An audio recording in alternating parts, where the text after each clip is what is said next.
Why is it red? Why not? Shit. Where's the whiteboard? It's for the placards. Some of the placards are blank, so you can write on. Oh, that's yeah. Yeah, this one's mine. We're just taking the placard. Not even the fucking university. Yeah. I think we're back Like in my the summer. placard? Fair enough. I think you'll just. Yeah.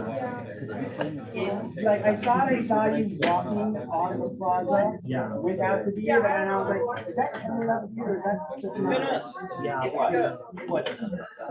Yeah, I haven't been about shaving and over here. It is shocking. Yeah, no, it is. You heard my reaction.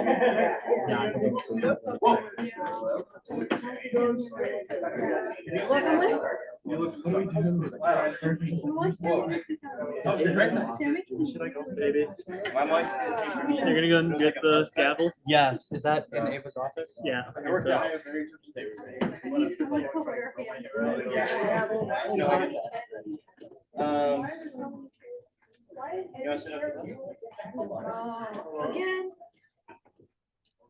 Can whoever's by the light switch and bumped it, please flip it back on? I don't know exactly where that is, but whoever's at it, there we go. Nope, turn it back off.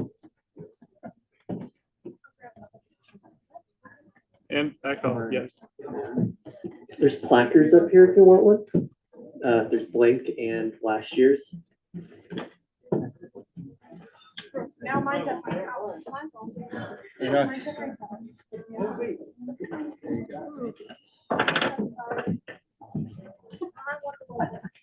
I'm not in bed.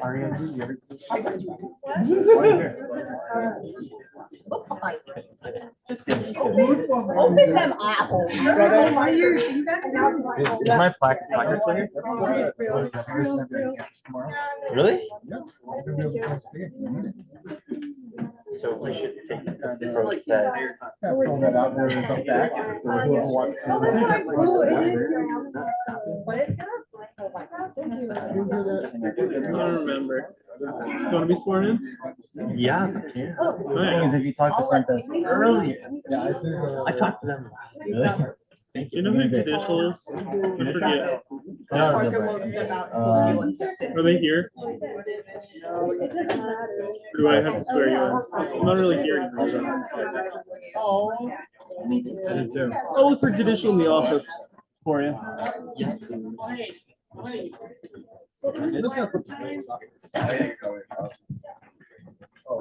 I was gonna respond more. To be a senator in the fall. Really? Elijah wants to finish out the final semester with the These are the ones left over from last month. Yeah. Mine is. A lot of people. I took my home. Well, there's one over there. Where is the microphone? Why are we so close? Yeah. How many people? Right. No, it's so empty. Oh, okay. Yeah. No, for No. Nothing's okay. That saying is just stuck in my head, dude. Every time I take a shower. Unless you want to be my job.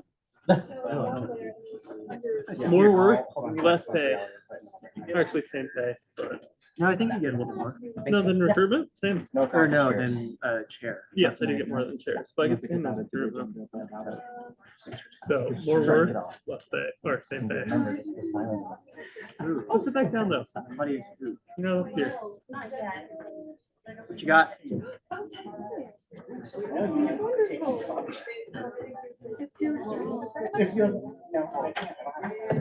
It is 6:33, so we're going to get started as soon as possible. It's a perfect opportunity. Where's the mic go? Sammy took it. Sammy, take it.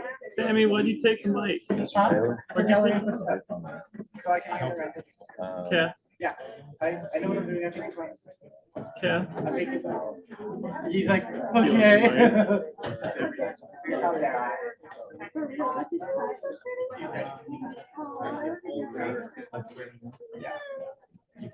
Am I gonna be sworn in just a minute? Yes, you will be. Okay, let me double check. Are they swearing in? Yeah. I didn't even need to be sworn in. I thought swearing in was just for safe. Yeah. Oh, wait, no, because we have sworn in first before. Never mind. Yeah. Yeah. What else? Yeah. There's a lot of traditions like that. Yeah. You just go through me.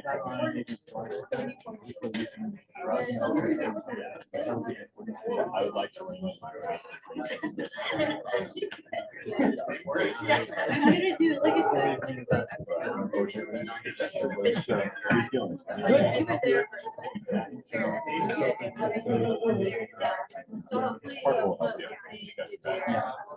Till someone replaces me.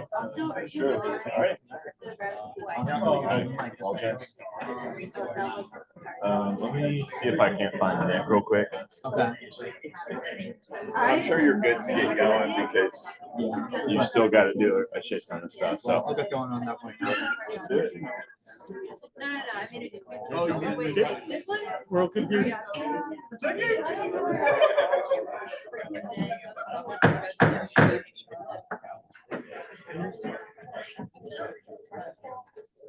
It is my honor to call to order the first session of the 54th Senate of the Associated Students of Colorado State University. To begin, please stand and join me in the Pledge of Allegiance. To the flag of the United States of America and to the republic for which it stands, one nation, under God, indivisible, with liberty and justice for all. Colorado State University acknowledges with respect that the land we are on today is the traditional and ancestral homelands of the Arapaho, Cheyenne, and Ute nations and peoples. This was also a site of trade, gathering, and healing for numerous other native tribes. We recognize the indigenous peoples as the original stewards of this land and all the relatives within it. As these words of acknowledgement are spoken and heard, the ties nations have to their traditional homelands are renewed and reaffirmed. CSU was founded as a land grant institution, and we accept that our mission must encompass access to education and inclusion. And significantly, their founding came at a dire cost to Native nations and peoples whose land this university was built upon. This acknowledgement is the education and inclusion we must practice in recognizing our institutional history, responsibility, and commitment. We will now move into the swearing in of senators and associates. So if that is you, please come up. Do we have somebody with judicial as well? Yes, thank you. Sammy, I need that mic back. Like I said, I would.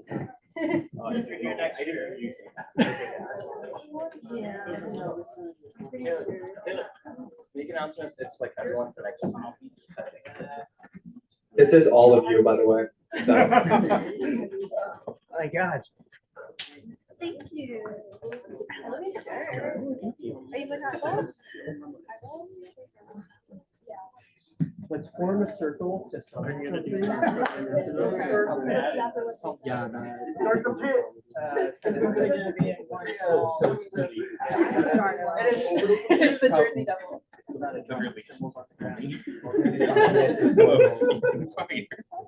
Y'all ready? Okay. Raise your right hands and repeat after me. I state your name. Do solemnly swear. solemnly swear The rules and regulations to defend and uphold the rules and regulations set forth by the Constitution set forth by the Constitution of the Associated Students of Colorado State University of the Associated Students of Colorado State University and will rightfully perform and will rightfully perform the duties of my office to the duties of my office the best of my ability. to the best of my ability. Congratulations. I'm not. I turned it off. It's fine. Oh, wait.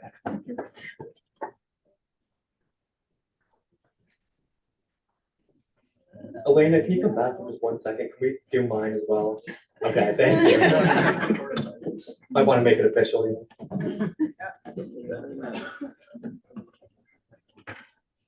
right hand. I state your name. I, Hayden Taylor. You might be dead now. Where's your chest? I said it was low.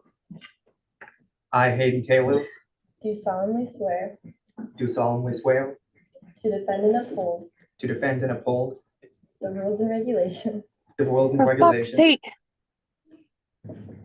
set forth by the Constitution set forth by the Constitution of the Associated Students of Colorado State University, of the Associated Students of Colorado State University, and will rightfully and perform will rightfully perform the duties of my office the duties of my office to the best of my ability. to the best of my ability. Congratulations. Thank you.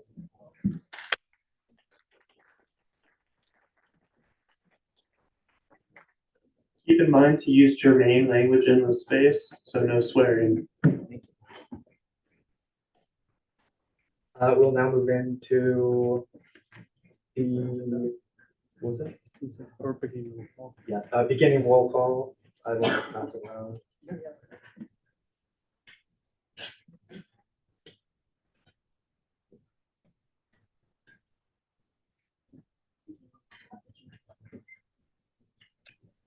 If I was unmuted, I apologize. I was just behind someone in traffic who doesn't know how to drive. So my apologies, y'all.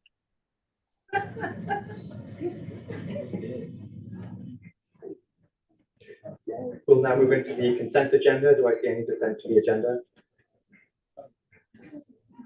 Seeing none.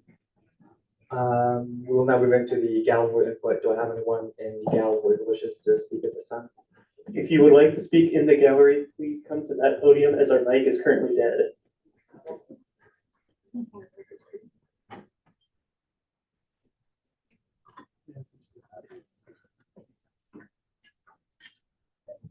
Hi, can you all hear me? Cool. Okay, so my name is Jack. You might see me around campus. I am First Nations Indigenous from the Seguin First Nation, which is a part of the Anishinaabe Peoples Group of the Great Lakes. I recently had a important conversation with one of my elders who in my culture are people who are responsible for our cultural heritage, our knowledge, our ways of life, and our spiritual guidance. And I talked to them actually about the current conflicts going on around in the world. And I wanted to speak a little bit on an Indigenous perspective of Bill 5042, which your president, Nick DeSalvo, over there refuses to sign and is now pocket vetoed. I want to say that the Indigenous struggle that the Palestinians faced is an Indigenous struggle that we faced 300 years ago. As a land grant institution, all of you have a responsibility to be respectful of the land that was stolen from the people of this space and then given to you in order to have an education in the first place. So the reason you all sit here today was on the land of other people and the ancestral homeland of the Arapaho, Cheyenne, and Ute peoples. To that end, I also wanted to add that what happened to those peoples and my peoples and all Native people of the Americas was a genocide, very similar to the ones that the Palestinian people are presently facing today. We as a society have an obligation in any instance, and especially mass murder of our peers and of Indigenous people, to speak up about it and say something about it. These are human beings who die every single day and who are dying right now while we all sit here comfortably saying nothing and doing nothing because Nick DeSalvo, your president, refuses to say anything about it. Mind you, your previous constituents, your former cabinet under him over there, signed it 16-2, and Nick DeSalvo has pocketed vetoed it by refusing to sign it. I handed around a piece of paper with the bill on it to read about it, and it is the least objectionable, most agreeable thing I probably ever read regarding this conflict. Not only does it protect Palestinian students, Muslim students, Arab students on campus, but it also protects Jewish students as well. And it diverts funds into programs that protect all of us on campus. And also, I feel like you know, hello, are we, like, what are we doing, you know? It is imperative that all of you here today, the new cabinet, think about what the students at CSU want. You see us marching outside, you see everyone behind me supporting the Palestinian cause. To be mindful of how you vote and how you allow your leaders to vote and act. So to that end, I want to say, I hope you all support an upcoming decision to override Nick's veto and support Bill 5042. Thank you.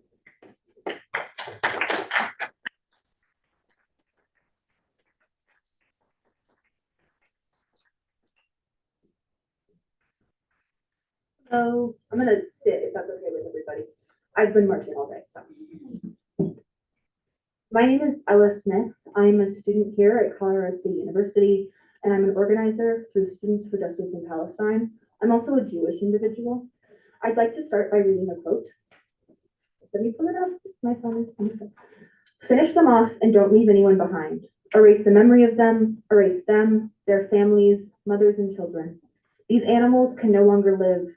We want to invade, not like before. We want to enter and destroy what's in front of us. Let us drop bombs on them and erase them.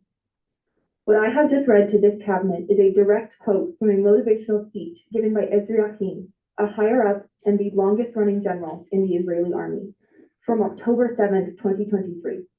This is what this council is arguing for if it does not pass a ceasefire resolution. I am urging President Nick DeSalvo, as a Jewish student, as an organizer through Students for Justice in Palestine, to pass the ceasefire resolution. And I'm urging this council that if President DeSalvo chooses to go against the voices of his students, the voices of his constituents, and the voices of those who brought him into office, I urge this council to veto his no.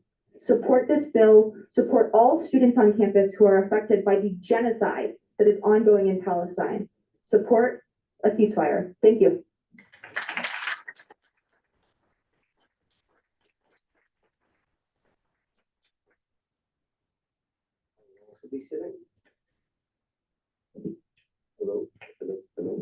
All right, perfect. I always screw around with these mics a lot.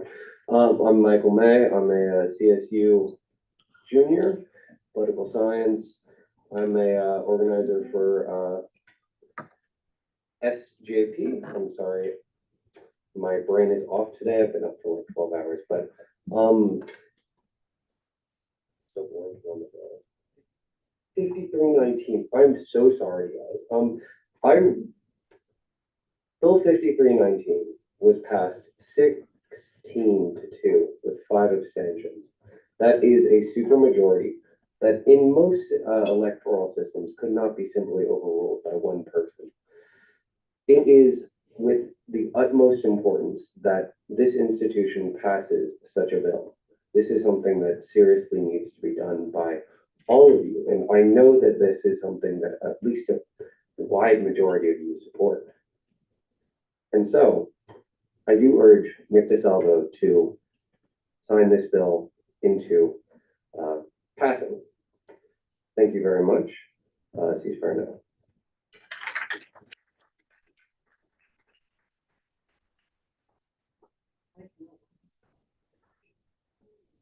Hi, everybody. My name is Tariq. I am a 4th year poli-sci student here at CSU. And I would just like to read out to you guys our letter of demands that we delivered to Amy Parsons, the president of the university, this morning. In light of the devastating human rights violations occurring in Palestine and the now imminent Israeli invasion of Rafah, where over 1.4 million Palestinians seek shelter in makeshift camps on the brink of starvation, we insist that Colorado State University's Office of the President, Board of Governors, trustees, and directors take a firm stance by aligning its institutional practices with its proclaimed democratic values. Therefore, we CSU students put forth the following demands. Financial divestment. We demand that Colorado State University divest all finances, including its endowment, from companies and institutions that profit from or support Israeli apartheid, occupation, and genocide in Palestine. We also demand that Colorado State University commit to full transparency regarding its funding sources, detailing its affiliations and the interests of its financiers, The university must provide complete clarity about its financial investments, as this transparency is fundamental to maintaining and demonstrating its dedication to accountability. This level of transparency will ensure that all stakeholders, including students, faculty, and the broader community, are fully informed of the origins of the university's support and the ethical implications of its financial relationships. Additionally, we call for an academic boycott. We urge the university to sever all academic ties with weapons manufacturers and Israeli universities. This includes ending the university's participation in the Woodward, Inc., United States Department of Defense, and Ionosphere contracts, internship programs, and halting all study abroad programs, fellowships, and research collaborations with Israeli academic institutions. Furthermore, and most importantly, we call for Colorado State to issue a public statement advocating for an immediate permanent ceasefire in Gaza, condemning the ongoing attacks against Palestinian civilians, and encouraging governmental actions on these matters. We urge the university to follow in the steps of this student body, which passed a resolution 16-2. More, however, the university should commit to investing in educational programs about Palestinian history and current affairs to foster a well-informed community that is capable of engaging in informed dialogue and understanding global humanitarian issues. Nick DeSalvo, this silence will leave blood on your hands. Thank you. This is usually planning from making statements such as "will leave blood in your hands" towards members of this space.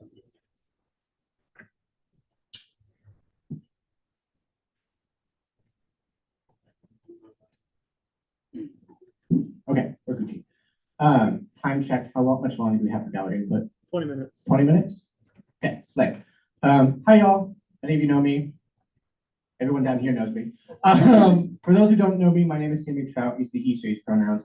I am the co-founder and chair emeritus of the Accessibility Caucus and student emeritus for Student Disability Center. I'm also the primary author of Bill 5319. Bill 5319 has been in the process for months. This was a bill that didn't just come out of the blue, and it's not a bill that came as a surprise to anybody. This is a bill that has taken months, not because of dragging our feet, because of extensive community engagement.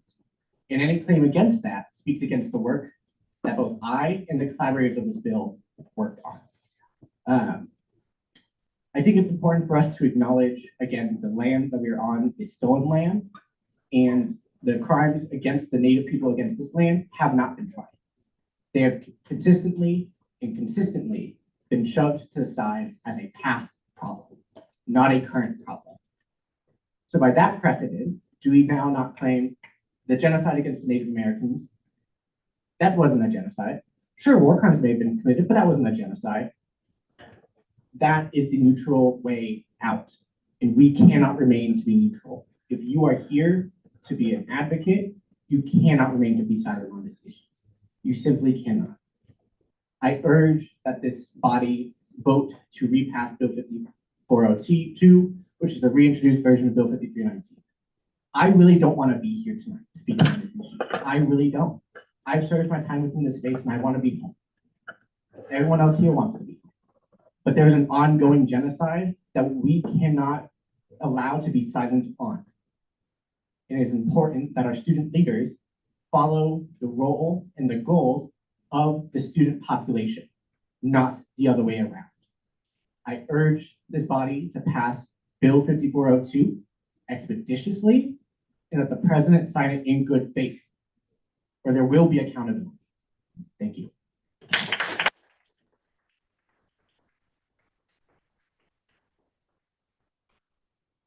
I'm sorry, y'all have to see my face again. I really wanted last week to be the last week I ever stepped foot into the space.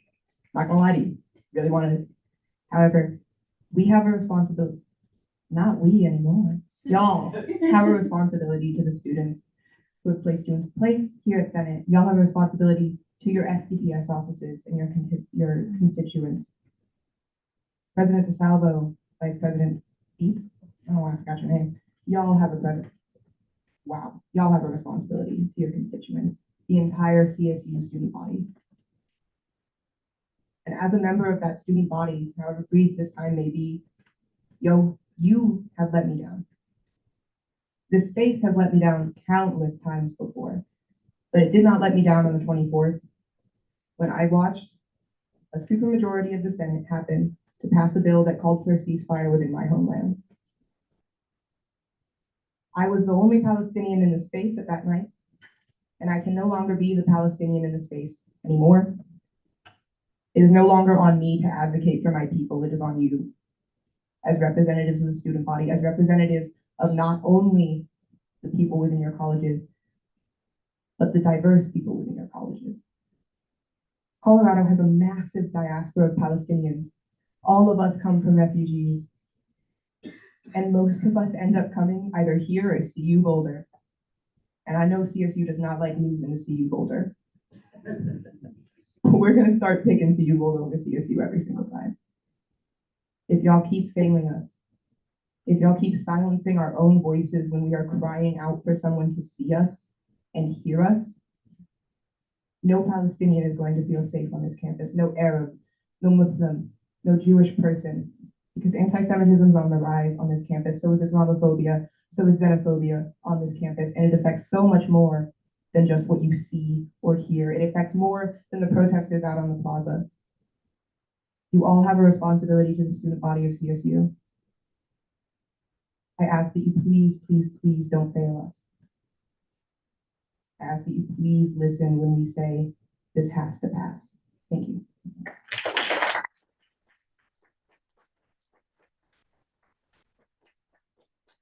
I'm going to sit down. It's been a long day. Hello, everyone. Some of you may not know me. I'm a student here studying biochemistry and data science, or as a former college council president of natural sciences. Yeah, and, and I want to talk from the perspective kind of a researcher, because that's a major aspect of what we do at CSU, and also a major aspect of how CSU is complicit in many atrocities. A week ago, the world commemorated the 109th anniversary of the Armenian genocide. It's been a hard-fought battle that our country and all 50 states finally recognize it as such. And yet, CSU continues to honor companies like Lockheed Martin, Raytheon, Boeing, many companies that in 2009 explicitly lobbied with an open letter that we should deny that genocide, despite overwhelming evidence. And of course, many of them produce the weapons to keep genocides happening in places like Armenia, Myanmar, and of course, Palestine. I do not raise the specter of the dead for nothing. Denying the genocide of the Armenians allowed the genocide of the Jews. Hitler famously justified himself with the line, "Who, after all, today speaks of the annihilation of the Armenians?" By allowing the crimes of the past and present, we ensure that those who will repeat them in the future. We've all heard that famous phrase, "never again," but our society has failed to live up to it time and time again. Even in my work as a researcher at CSU, genocide taints my lab's efforts. I do infectious disease research, and we have collaborations with places like Uganda and Myanmar. And both of those collaborations have been frustrated. Uganda for the anti-homosexuality bill that is opposed to the death penalty, and Myanmar for the genocide of the Rohingya people, which has killed tens of thousands and displaced millions. And how does CSU respond to all of this? At last year's natural sciences graduation, they honored Facebook and its international impact with somebody who researched effects on people and allowed it a platform. When Facebook has been staying with the blood of the Rohingya, is currently being sued in the International Court of Justice, and the UN has a determining role in the genocide in front of thousands last year. So what is the point of all of this? What is the point of research if we ignore the plight of those in Palestine and other victims of genocide? What good is it to study disease for those who are denied medicine? What good is it to research conservation for those whose water and land are stolen from them? What good is it to produce food for those whose aid is blocked? What good is it to debate the ethics of algorithms when we refuse to spare a thought for those killed by them? The companies that I mentioned earlier, and many others, are involved against the violence in Palestinians and honored by universities, innovators, and exemplars in their given field. I'm sorry, I'm getting emotional. But we cannot allow their technical mastery to overshadow their atrophied humanity. Jacques Ellul, one of the honored among nations, if you're not familiar with that term, those are Gentiles who saved Jews during the Holocaust. And one of the fighters of the French resistance offers the following horrifying anecdote from the director of the Bergen-Belsen concentration camp during the Nuremberg trials. What could I do? The capacity of those ovens was too small. I couldn't process all those corpses. It caused me so many problems. I had no time to think about people. I was too busy with that technical problem of my ovens. Our work must always be focused on the betterment of our world, rather than just the production of knowledge without thought for who it affects. Raphael Lemkin, an incredible scholar and the father of genocide studies, died believing himself a failure. He tried for so many years to get our world to recognize the atrocities in Armenia, America, and elsewhere, even before 49 members of his own family were murdered in the Holocaust. He said, "The fact is that the rain of my work fell on a fallow plain, and only this rain was a mixture of the blood and tears of 8 million innocent people throughout the world. Included also are the tears of my parents and my friends." Raphael Lemkin and his scholarship is the type of work worth honoring, far more than anything produced by the merchants of death. Do not let this work and the work of so many others be in vain. Resist genocide in Palestine and everywhere in the world. It is our duty as academics and as humans. I will leave you with one final quote, and remember this when our university and other members of our community respond to these charges. During and after genocide, lawyers, diplomats, and others who oppose forceful action often deny these crimes with the definition of genocide. They call them euphemisms like ethnic cleansing instead. They question whether intent to destroy a group can be proven, ignoring thousands of murders. They overlook deliberate imposition of conditions that destroy part of a group. They claim that only courts can determine whether there has been genocide, demanding proof beyond a reasonable doubt, when prevention only requires action based on compelling evidence. And that is a quote from Genocide Watch on genocide denial, which itself is the final stage of genocide. Thank you all.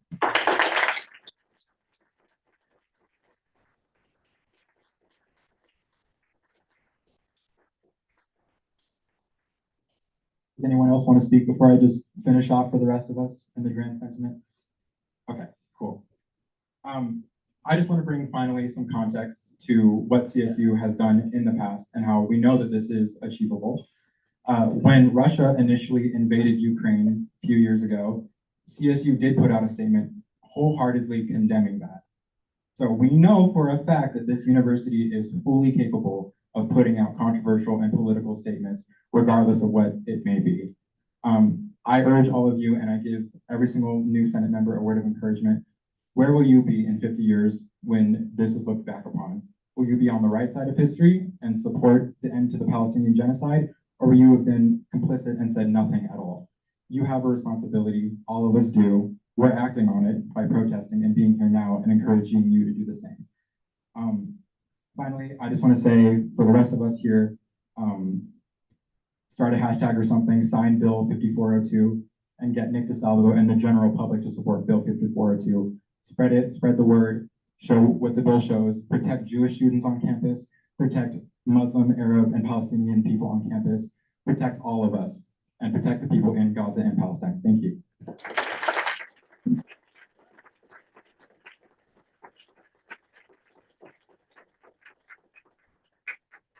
I'm told that we have one on Zoom who wishes to speak. If you still want to speak, you may do that now.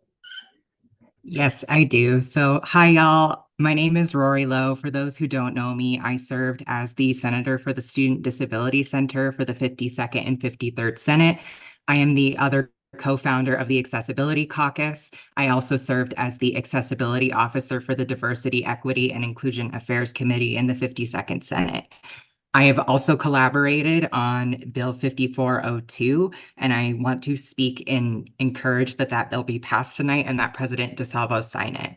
I can attest personally to the months of emotional labor that went into that bill. There were many conversations, many input. Every bit of language in that bill ran past all of the communities impacted. There is input from Muslim students, from Palestinian students, from Jewish faculty members. To say that this bill does not include community is a farce. This bill is here because of community, and I am asking that each and every one of you tonight stand up for what community members have put so much time and energy into. And I don't want to be here tonight speaking. I put my time and work into the Accessibility Caucus. I put it into this bill. I put it into every little piece of activism I've put forth on this campus. And I'm sitting here tonight just amazed at the bravery of everyone who is speaking up for what is right and speaking up for everyone on campus to be safe and included and for a world that is peaceful and just. I want to end with this note. For every one child who is killed in Gaza by the Israeli military offensive, 3 are now disabled. Gaza, Palestinian liberation and justice is a disability issue because this violence is inherently disabling. Settler colonialism is inherently disabling. In 2020, because of a land dispute in the West Bank, the Israeli government bulldozed a quarantine center for Palestinians dealing with the COVID-19 crisis. They continue to deny Palestinians access to COVID-19 vaccines, antiviral treatments. Right now, there are people who need access to dialysis in Gaza and the West Bank, and they are being denied that medical care. There are people living with diabetes type 1 and 2 being denied insulin. There are people living with chronic health conditions who are not receiving the life-saving medication and treatment that they need. While the US funds Israeli healthcare, it funds their military, we can't even extend that same dignity to Palestinians so that way they can access the medical care that they need to stay alive. They don't have food, they don't have water, they don't have medicine. Children in this very moment are undergoing amputations without anesthetic.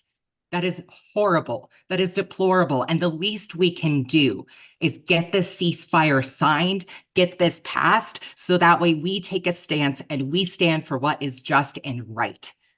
Thank you.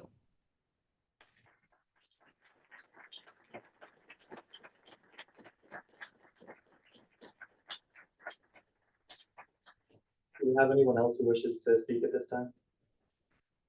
Okay, seeing none. We'll move into the executive reports. Do we have anybody in executive who wants to speak at this time?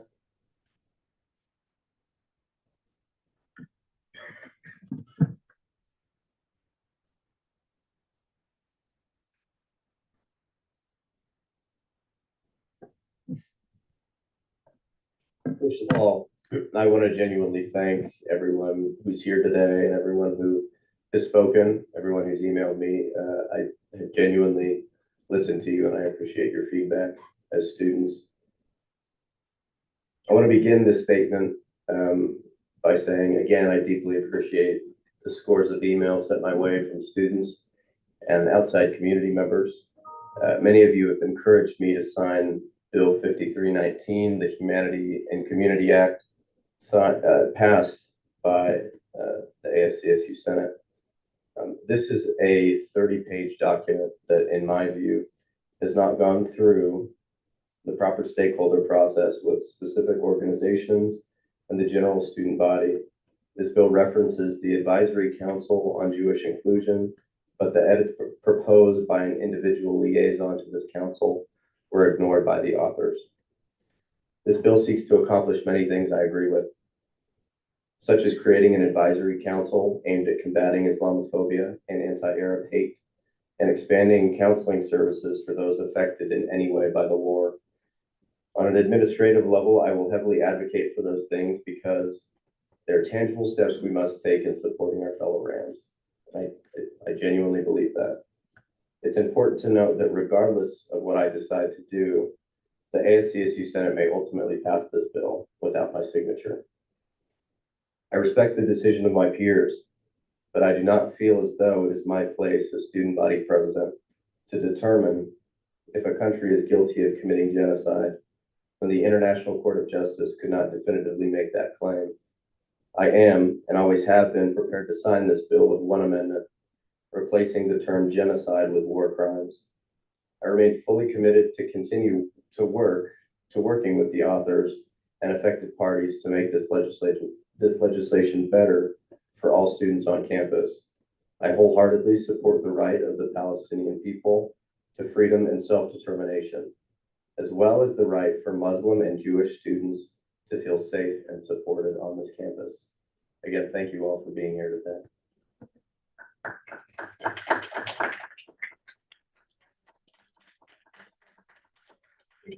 Reports can determine whether there has been genocide and proof beyond reasonable doubt. You are not recognized to speak at this time. Thank you. Do we have anyone in judicial who wishes to speak at this time? Seeing none, we'll move on to legislative reports. Oh, my bad.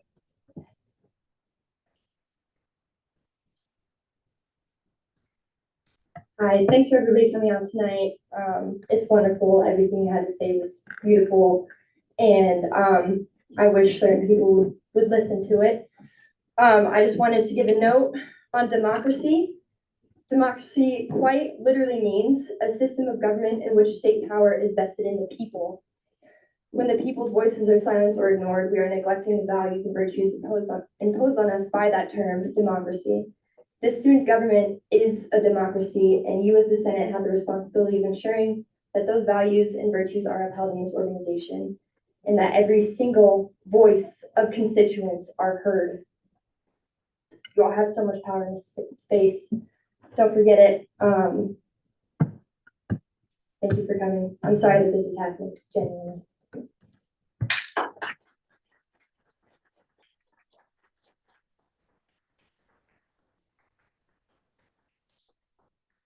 Now we'll move into the legislative reports, beginning with officers. So I would just like to say thank you all for coming out tonight to speak. I was elected on a campaign platform with advocacy and of involvement. And so I'd like seeing students getting involved. And if you have anything that I can help you with, don't hesitate to contact me.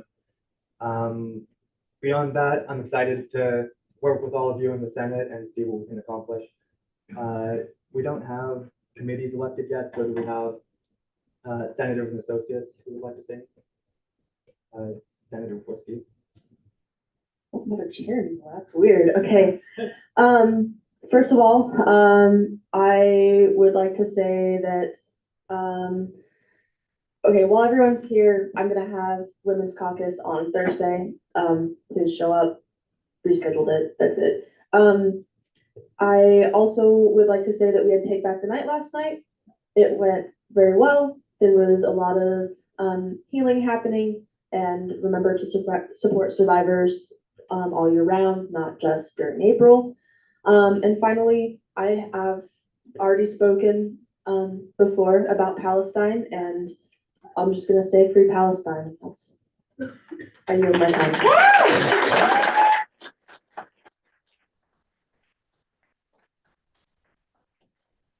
Associate Campbell. Senator now. My apologies. So most of y'all know me here, but for those who don't, I am a representative of the Adult Learners and Veterans Services Office. And I just want to say that in talking with veterans on campus, veterans don't recognize necessarily a court deciding that something is genocide. Our combat veterans, many of which are disabled from their service here at CSU, don't need a court to know what genocide is. And I just want to pass that message along. That's all. Thank you.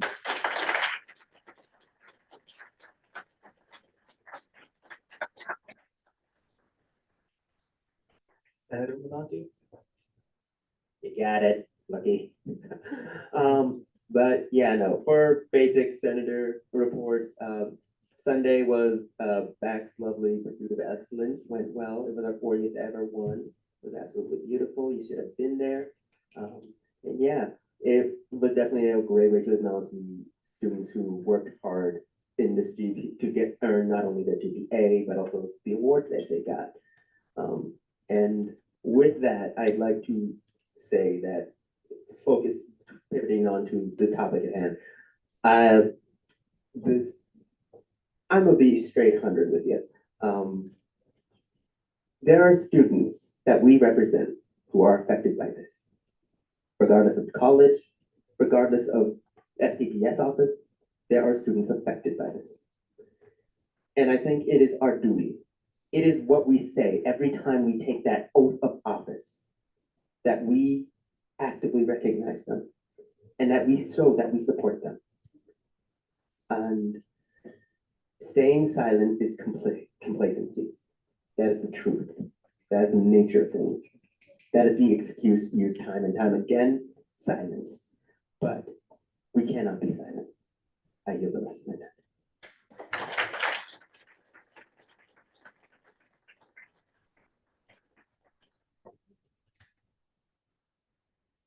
Hello, my name is Haley Young. I use they them their pronouns. I'm here tonight as an associate senator. I apologize because I'm not super familiar with the space, but all I want to say is that free Palestine, and I hope that this gets passed tonight because it is incredibly important to everyone. And Yeah, that was all I have to say. I hope this is passed and I yield my time. Thank you.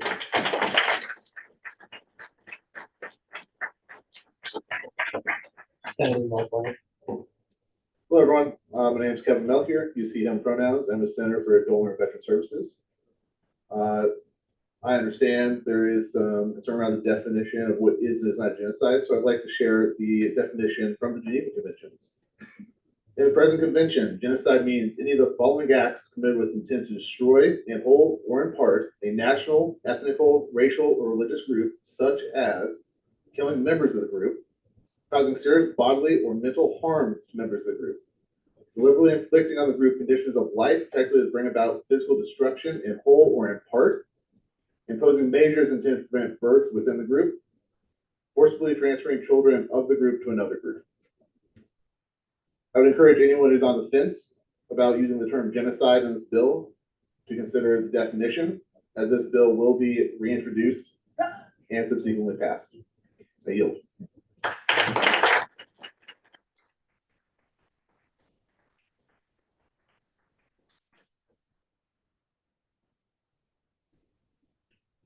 Before I begin introducing myself, I want to say Free Palestine.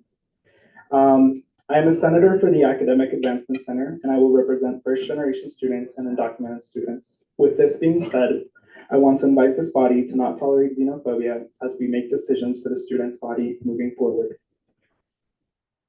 My name is Vladimir Loropardo. Do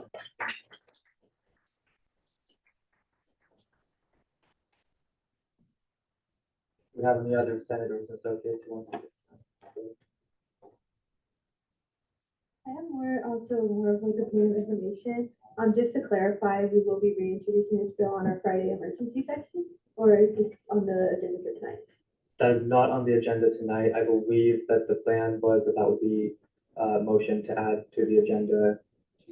Okay. I believe that will be added, yeah. Okay, thank you. I just wanted to make sure we had time to consult the community and do such to make sure that we accurately represent the people who have taken their time out of their day to, protest for these important causes, and that we continue to hear their voices. Thank you, you.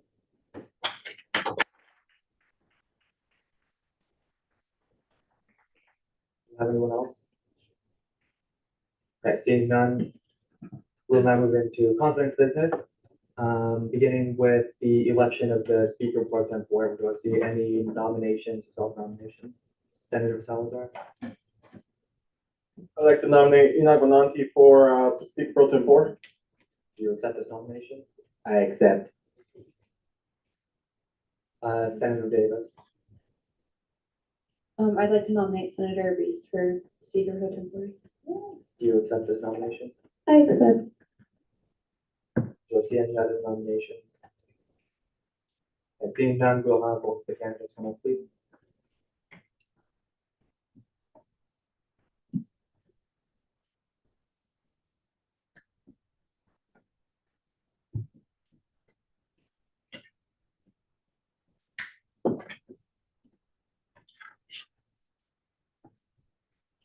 The two of you can decide who wants to go first and who wants to step outside.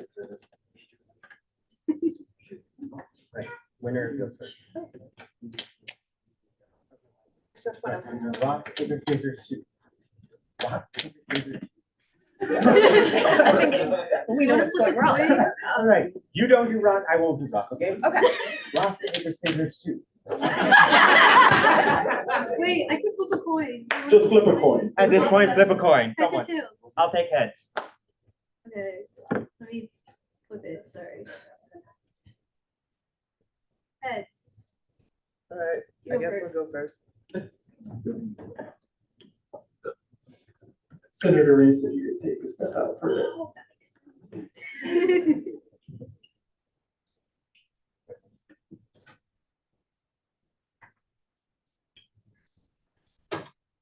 Hello, y'all. Some of y'all know me, but for those who don't know me, I'm Enoch Benanti. I use the he, him, his series of pronouns. I work in the Pride Resource Center as an Amplify mentor, as well as I'm a senator for the Black African American Cultural Center, and I was your former Diversity, Equity, and Inclusion Affairs Chair. So, yeah, I think a solid intro. I'm a bit nervous, but I'm ready to answer questions. Beginning now with the 10-minute period of Q&A, beginning with Senator Snyder. Okay, okay. I hope I get this question right, but how will you actively be committed to the university, to the university tenets of diversity, equity, and inclusion? I probably meant, but you know, but you probably know what I'm asking. Yes, the classic Sammy questions. But yeah, to answer your questions, the way I plan to uphold the university's beliefs of diversity, equity, and inclusion is to make sure that I'm listening to all perspectives, all sides, hearing all voices when I am making my decisions. It is important that I have a more full, massive scope when I'm hearing voices and opinions of those who I may not share the beliefs of, I may not share the identities of, but who have a vested interest in legislation that we are passing and in my position as well as Speaker Pro Tempore.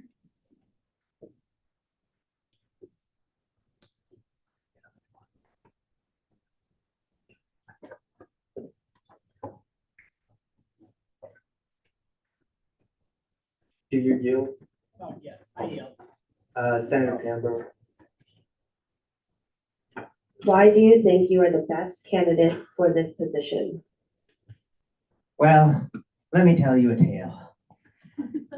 Don't worry, it's not gonna be a long one.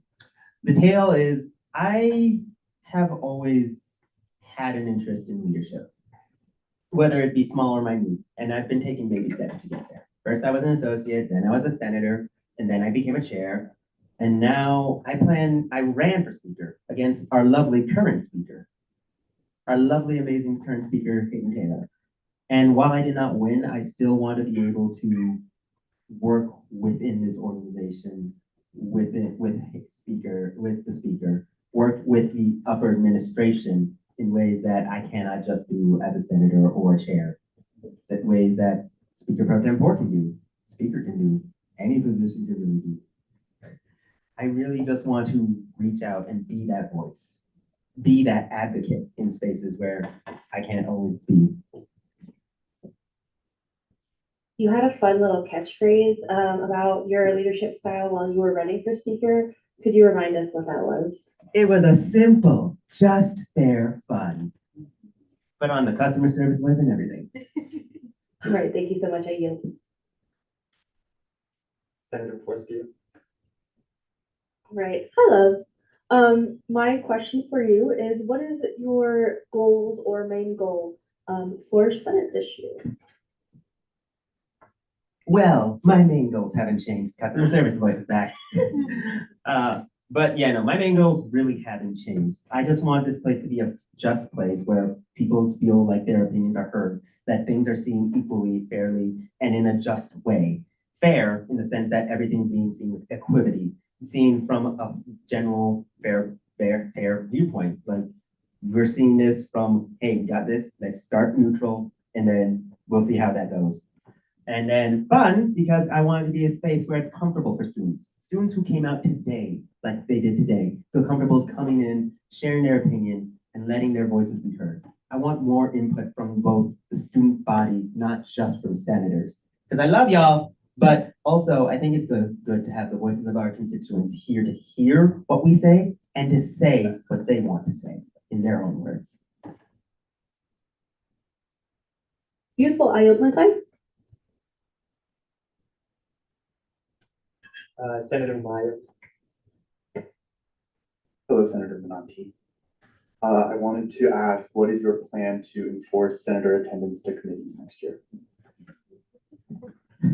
Bestie, I'll be looking at those attendance sheets. I'm gonna have both the secretary and the chair send me the attendance list, a physical photo. I will be seeing who shows up. And if you don't, you get a strike. Perfect. I yield my time. Senator Kelly. Yeah, so you kind of just answered this, but you're a very nice person. How are the strikes going to be for you? Well, we have a procedure that I'm going to follow. And of course, I'm gonna word the emails in my own little flowery, lovely language. It's gonna be like, hey, bestie, saw you missed the committee. Could you like, tell me why? Is there an excuse? Or is there like a reason or where you're not able to? If you're not able to, then feel free to reach out to me in a chair and we'll gladly work something out. I'm sure we can work it out. But yeah, All right, mass email layoff vibes, I like it. All right, yeah, I yield. Do we have anyone else who wants to ask a question? Go ahead. I'm curious as to how you plan on working along with the legislative cabinet and also how you plan to foster inter-branch growth and connectivity. as always, I'm a talker, I'm a social person, I like meeting people. Anyone who spent more than like 5 minutes with me knows that I can get you into a conversation. But I think a good way is communication. That's the starting point of every single relation. Interbranch, interpersonal, intra-self, because sometimes you gotta have a conversation with yourself. But I think that is the way that I'm going to start building relations with both the members who get elected, hopefully tonight, of the legislative cabinet, as well as other members of cabinet. And approaching it with a viewpoint of, I'm here to listen to what they say, and I hope that they can reciprocate that. Thank you, are you?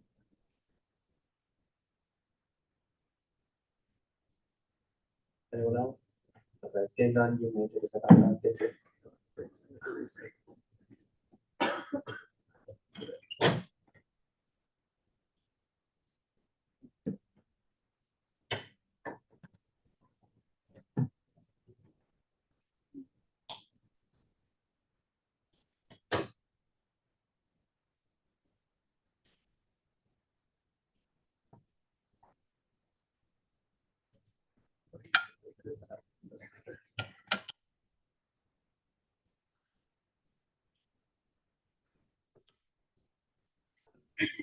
Am I good to start whenever? Howdy y'all, howdy Senate. My name is Brooklyn Reese and I use the she series of pronouns. I'm a returning senator for the College of Veterinary Medicine and Biomedical Sciences and served as the 53rd Senate Vice Chair of Internal Affairs. I also have experience serving on both LSAB and soon VSOM. Don't worry, I've also crashed SFRB, went across the board. And I want to talk about visions. So us as an organization, ASCSU, the Associated Students of Colorado State University, advocate and organize for all students in order to better enhance their educational experience and provide a welcoming environment in which students can thrive. But our Senate also has a vision. The purpose of our organization, according to Article 1, Section 2 of our bylaws, is to empower, represent, and advocate for the diverse student body of Colorado State University. Our mission is to serve as a dynamic and inclusive platform that fosters meaningful dialogue, drives positive change, and enhances the university experience for all students. Third, Hayden has a vision. He's our speaker, leadership. His vision is to have students know what ASCSU does and how to be involved when they want to be. Hayden's campaign prioritized advocacy aiming to amplify student voices within ASCSU. His goal was to foster student engagement and empower them to shape university policies. My vision for Senate is to empower, represent, and advocate for both students, but also for senators. I want to utilize this position to be all it's meant to be and more. And I want each of you and each of legislative cabinet and across the board, everyone, to utilize each position to be all it's meant to be and more. I want Senate to be a space that encourages inclusivity and a sense of belonging, accountability, followed through intangible action towards accessibility and equitability, and transparency. I want to uplift senators' voices to be as effective as possible in advocating for their constituencies through legislative aid. My voice is real shaky right now.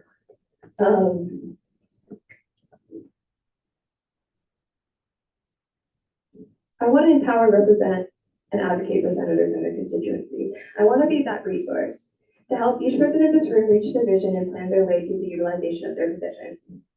I want to support senators. I want to empower senators' passion through a system of visions, goals, and planning. Tangible efforts to reach our visions, but also our personal missions within the space. Structure and collaboration is what will make us most effective. Teamwork is planning, and the more we work as a team and collaborate through that process and have those resources made, the more effective and more change we can make. Second, I want to impact our culture. I love servant leadership. Servant leadership, go did. I think that the space could deal with more empathy and morality in terms of embracing and leading change. We need to recognize marginalized communities and bring them tangible, actionable solutions. Show up and make sure that it's accessible for us to show up.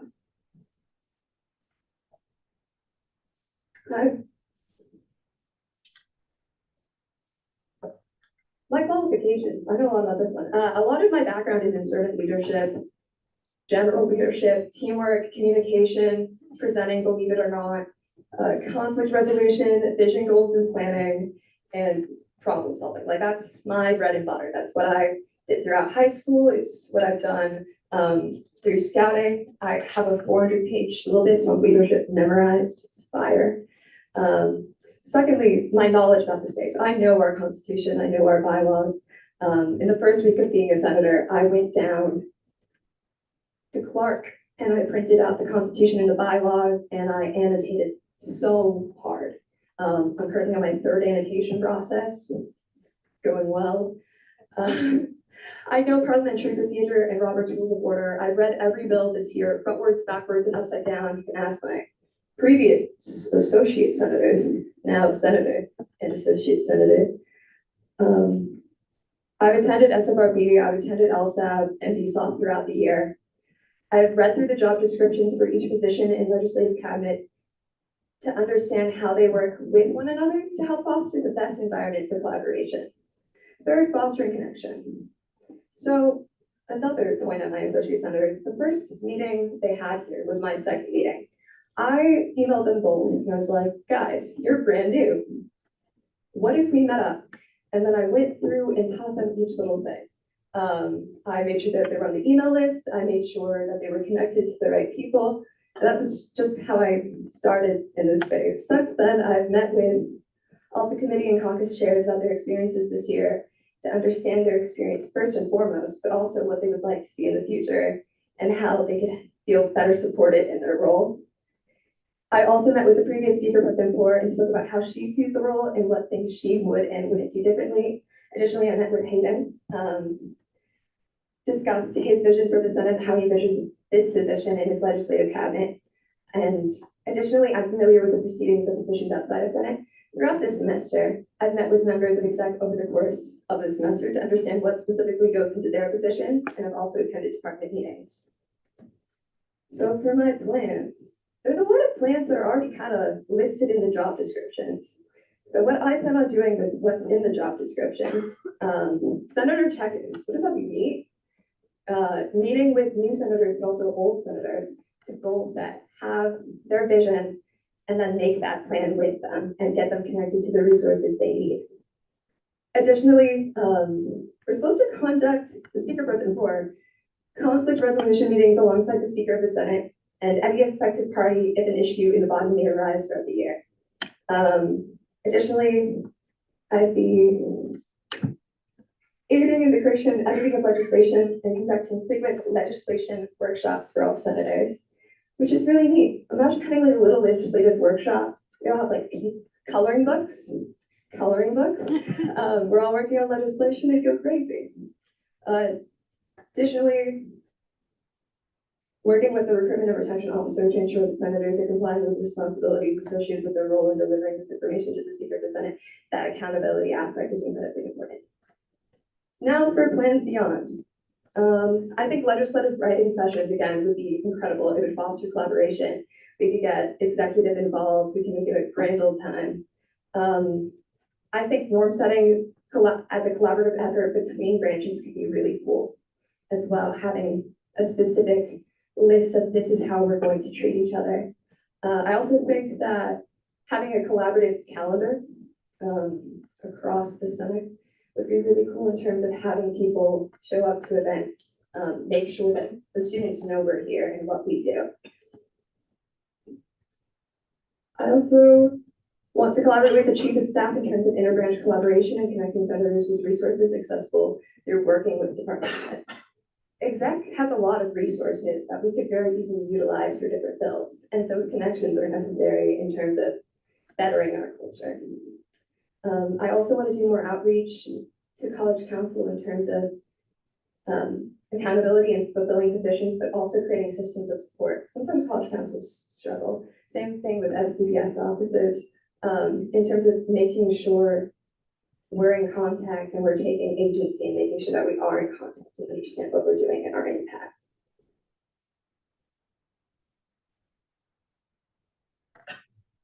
Thank you. We will now begin 10 minutes of Q&A. Anybody has questions? Go ahead.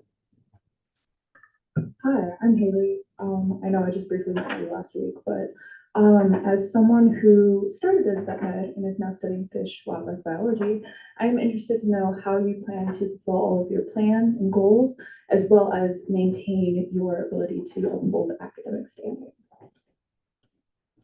That's an amazing question. For those of you that don't know, I'm double majoring in neuroscience and political science. Fun combo.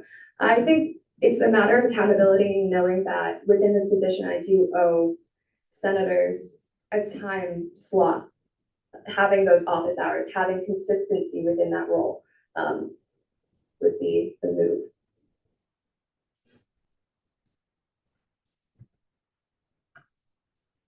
Do you yield? Sorry, yes, I yield. Thank you. Senator Kelly. Cool. How do you feel about giving out strikes? I think that strikes should be, well, I don't know why I'm saying I think strikes should be given out. Strikes should be given out. But I think it's also a matter of having consistent communication with senators prior to strikes even being made. That contact should be made as soon as they're entering the space, as soon as the space opens, so that the communication, there's never a buffer of, oh, they haven't been here for a while. Instead, it's they missed this session, da da da da da. And having that accountability aspect in community. Community builds accountability. Cool, I yield. Anyone else? Okay, seeing none, you can take a step outside.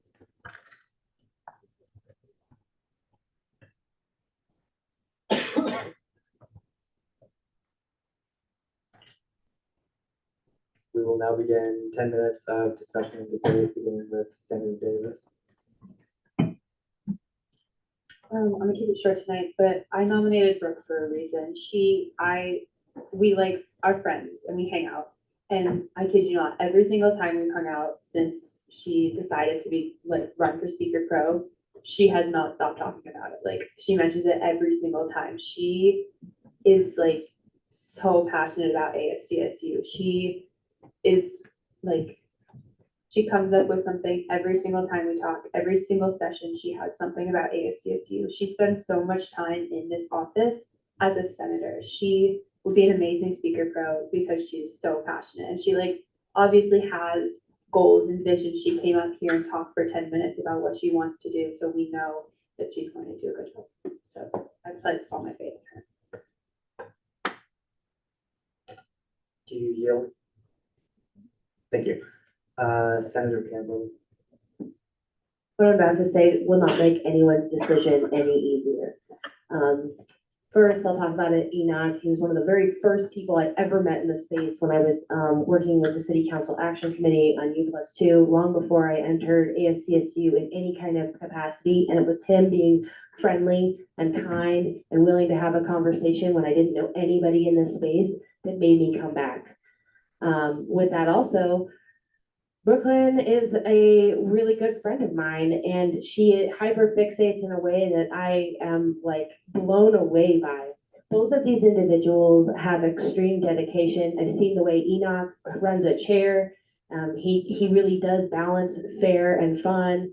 And Brooklyn has really worked hard to foster the communication between Senate and executive, and these are both amazing candidates, and I know I haven't made anyone's job any easier by speaking about my experience with both of them. This is really tough because I'm good friends with both of them and I will likely be abstaining my vote this evening. So with that, I yield.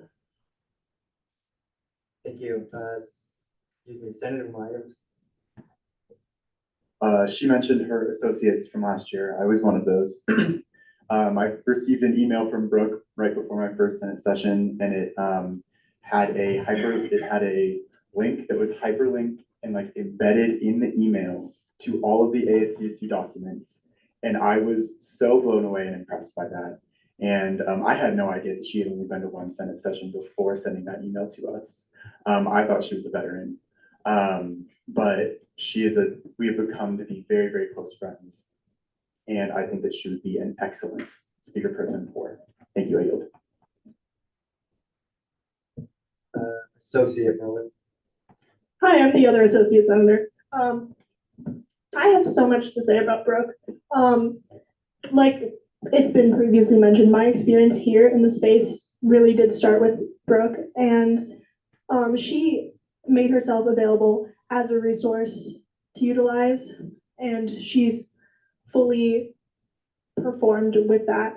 Every time I have a question, she's fully behind me, helping me formulate my questions in a way that will get my point across the best. I have so much love for her, and I think that she really has made tremendous strides in improving interbranch relations throughout this semester, throughout this year. She introduced me to a bunch of members of exec, and I wouldn't have known them otherwise. She graduated high school at 16, and she's double majoring in neuroscience and poli-sci. She is extremely, extremely ambitious, and I could not imagine anyone being more perfect for this role. Thank you. Senator Keller. Is there anyone else on the speakers list? I just saw you put someone on. I would like to make a motion to exhaust the speakers list. Does that motion have a second? Second. All in favor, say aye. Aye. All opposed, say nay. Any abstentions? And do you yield? Did you have anything else you wanted to add? Senator Keller? No, I'm good. Okay. Senator Snyder? All right, hey, hello, okay, so I've known Senator Minoski for a long time, and I personally believe that if there's anyone who would make a great Speaker Pro Tempore, it would be him. And he is dedicated to everything he's done. He's done a great work. He's done great work as chair of DI in the last Senate session. His work with the Pride Resource Center is just amazing. So I encourage a vote for Senator Minotti.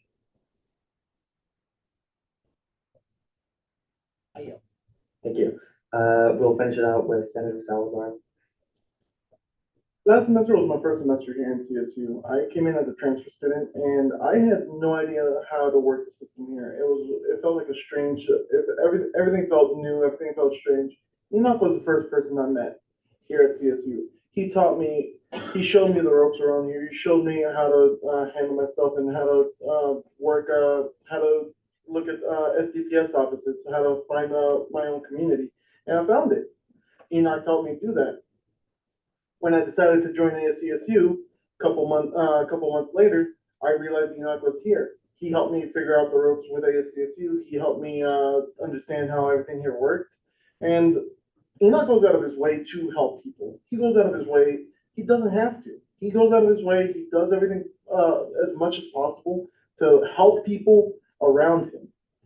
I encourage a vote for Enoch because he will go out of his way to help anyone and everyone around him. I yield. We'll now move into voting, which we'll do by a secret ballot vote.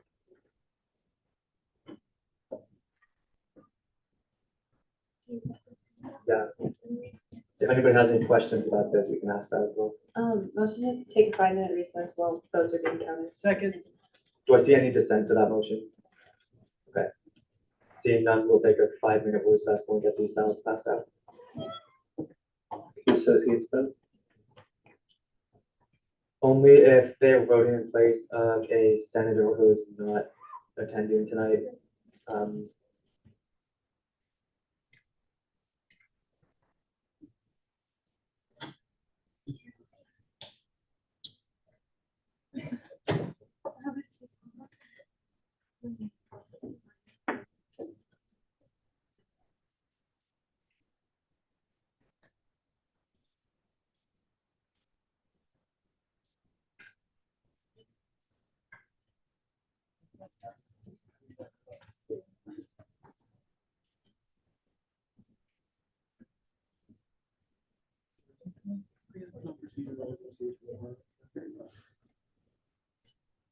Okay, we'll begin our 5-minute recess now, so come back.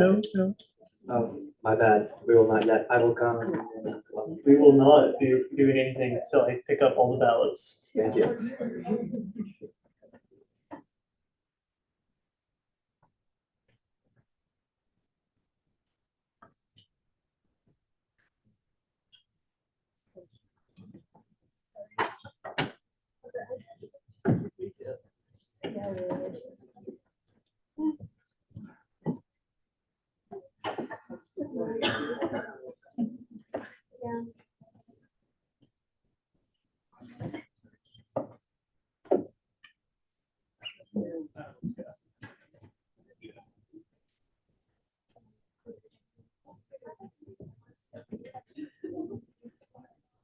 Yes. Do we have all of the ballots? Okay, now we will begin a 5-minute recess to come back in 5 minutes. I can't see what the time is now.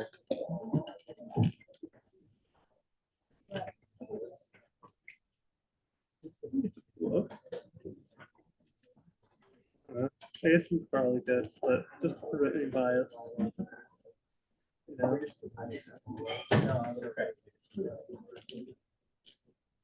I'm not being here, so don't confuse me with bias. Also like consistent with the least biased human of all time. It's shocking. And I have opinions, I just don't show them. No, it's insane. I love it. I wish I had that kind of system. Cheers.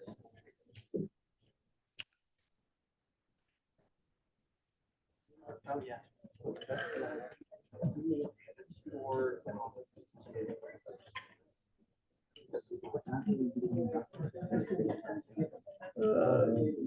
750. We did, but we have a large agenda. We do. I think that when we will end up adjourning once we elect the president. Sounds good. So Senator Reese is our winner, and it doesn't really matter. What is the vote count?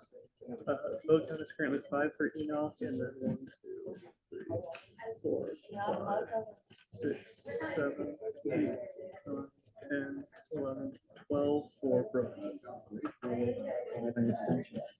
No. And also don't announce it because it was a secret ballot. So it's like with yours where it's these are kept. Yeah. I'll bring them in for you. Thank you. I'd recommend we just should keep them outside until the. Yeah. Good. I hope so. I was gonna come ask how I'm doing. I was like so stressed out at the beginning. I know that most of those people are. I know, gone beyond the time that they wanted to talk about. Definitely apologize. No, it's fine. I don't care. What do you think, Jen? Should we just go ahead and get it back here real quick?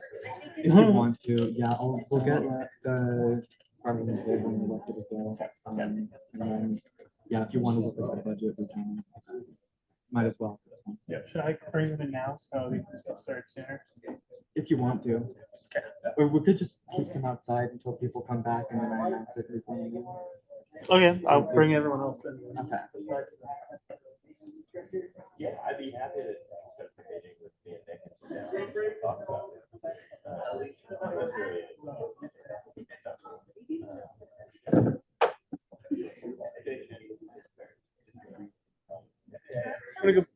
put these.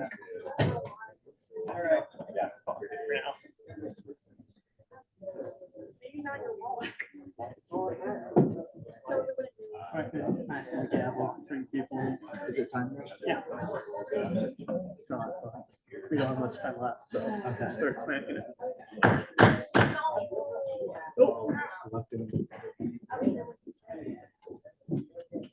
Okay, it is time to come back now, so please be seated.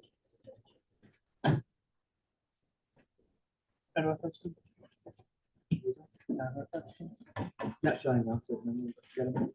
If you want to, or you can just do it when they Okay, show up. we'll do it all at once. No need to announce it twice.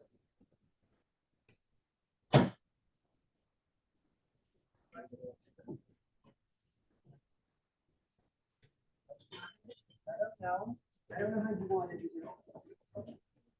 it.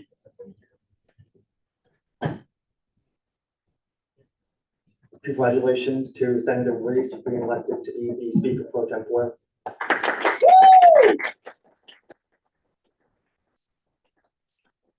I don't see anyone in judicial, so You have it memorized. I do.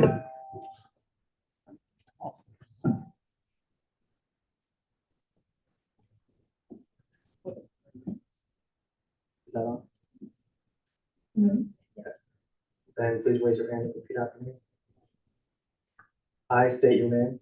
I, Brooklyn Reese, Do solemnly swear to defend and uphold do solemnly swear to defend and uphold the rules and regulations set forth by the Constitution the rules and regulations set forth by the Constitution of the Associated Students of Colorado State University, of the Associated Students of Colorado State University, and will rightfully perform the duties of my office and will rightfully perform the duties of my office to the best of my ability. to the best of my ability.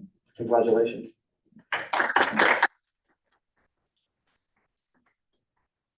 I sit up here now? Oh, okay.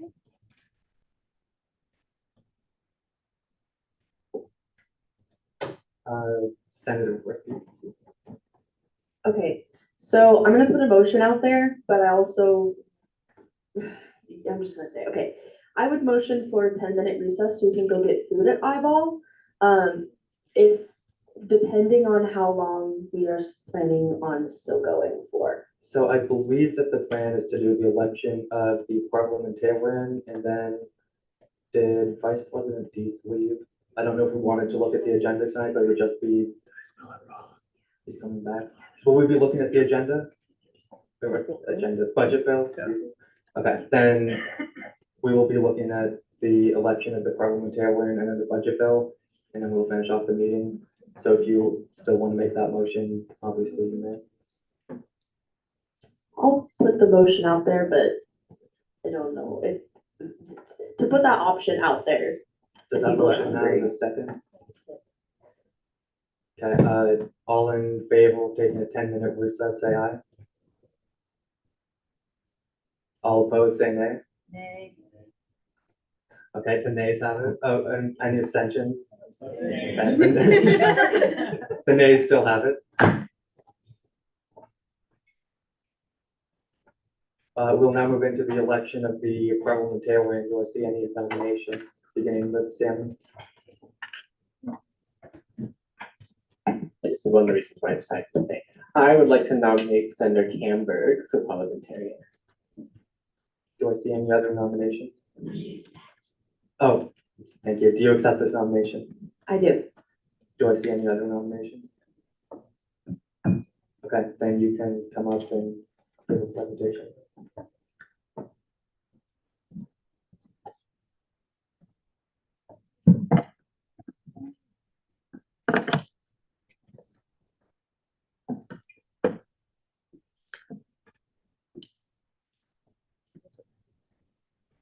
There we go. Hello, Senate. I am really honored to be up here this evening. I am interested in this role of parliamentarian because earlier this year, we wanted to create a transparency caucus dedicated to archiving our records, potentially keep putting our meetings, video recordings of our meetings out, and making sure that people could understand the context of what happens in this space without needing to know someone or to receive gossip in order to know what ASCSU does and what we're working on. That role or that idea really put a lot of work on the parliamentarians. So we ultimately decided not to move forward with that. So I have some goals. One is to catch up all of the work on our website, also to make more of our archived records accessible. Right now, you have to type something in to go find it. It's not something you can click to, which makes it really hard for students to know the work that we've been doing here. Also, in my own personal journey of growth in this space, I have a strong sense of duty and justice, and I'd like to be doing that kind of work where it's not a gray area.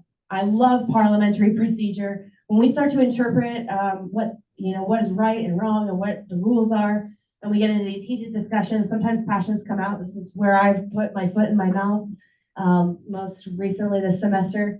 And I'd like to take a step back from this space, from having an opinion, from being too involved emotionally, take a step back, but still have that sense of duty and responsibility and a sense of justice to hold this space to the best that it can be. I don't know if anyone here has read this. It's Robert's Rules. I've used Robert's Rules in a lot of different spaces. I'm not done reading this, by the way, so don't think that I've read this whole thing, not yet. And I would like to use my knowledge to help anyone navigate this space. So if it's you can't do X, you could entertain a motion for Y and use my knowledge, my experience from places outside of ASCSU and within ASCSU to make sure that we uphold parliamentary procedure and we make our space accessible, both our documents and our physical space, and we make this the most transparent that the space can be. My overall goals for ASCSU, I'd like to see more data collection happen. I'd like to work on inter-branch communication and collaboration, use our positive impact for recruitment and retention overall, and set examples of what cooperation and healing can look like in this space. So I will let y'all ask questions, because I think that's a good overview. How do you intend to work with the legislative cabinet and foster interbranch growth, connectivity, and transparency? And do you have any ideas for projects or any efforts with that? Feel free to name them. Okay, so I think that we have a pretty good working relationship with all of these individuals. Anyone else who joins as recruitment and retention, of course, I will do my best to reach out and build that connection. I know that it might not seem like I have that much connection with the executive branch, but we do talk, we do collaborate, we do work back and forth and communicate back and forth. What the public sees sometimes isn't that pretty, but we do have that communication, and we're getting better and better all the time. And in the growth that I've experienced this year, I'm continuing to work with the Conflict Resolution Center to do, they have it's called conflict coaching. I like to lean into conflict a little bit, but that's not for this role, and that's something that I need to learn to grow out of. So we're working on that to foster better communication. And then as for projects, like I said, archiving what we have. Oh, the other big one is getting our documents archived in the Morgan Library. So if anything ever happens to these records or anything like that, or 50 years from now, when we're looking back at what kind of stances CSU took and where we stood on history, that those records will be there. Thank you. Senator Snyder. All right, you probably know what question I'm about to ask. Is it the Sammy question? Correct. Okay. How will I uphold the values of diversity, equity, and inclusion? Correct. Okay. This is, someone had recently asked me, I think in an interview, was like, what do you feel, or I think it was something along the lines of like, what is DEI to you? And for me, that means consideration. That, I don't need to necessarily, I might not always be the most culturally competent, but to give the consideration of trying to find that information, to seek that out, to own where my identities show up, because I've definitely been a person who my dominant identities have been at fault, showing up in a way that isn't necessarily the most conducive. So taking ownership, giving consideration for others, and working on self-growth. That's really what it comes down to. All the DEI work, it happens in here.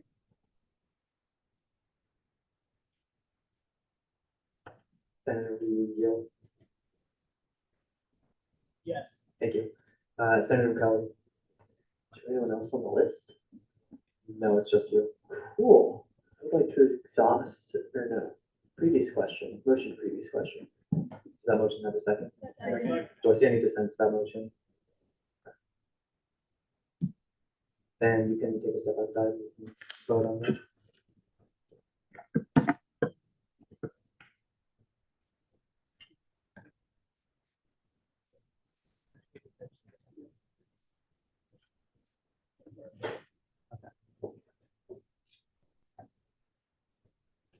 Senator Davis? Motion to approve this candidate with unanimous consent. Do I see any dissent to that motion? Okay. Do I see any motions of alternative methods of voting? Otherwise, this will be a secret ballot vote.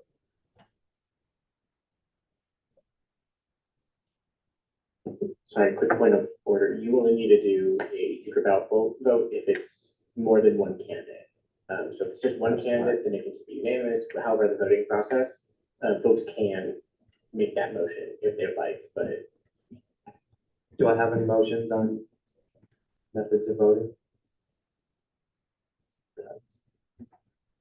I motion first to vote by placard. Do I see any dissent to that motion? Okay, then we'll do this by a placard vote. So all those in favor, please raise your placards.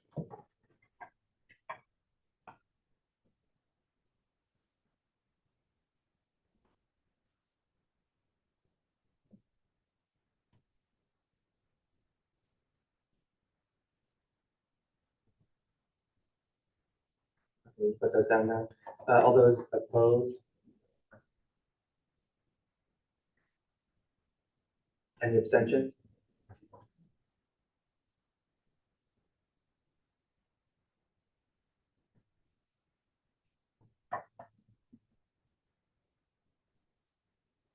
Then with a vote of 10 to 1 to 4, this candidate is accepted.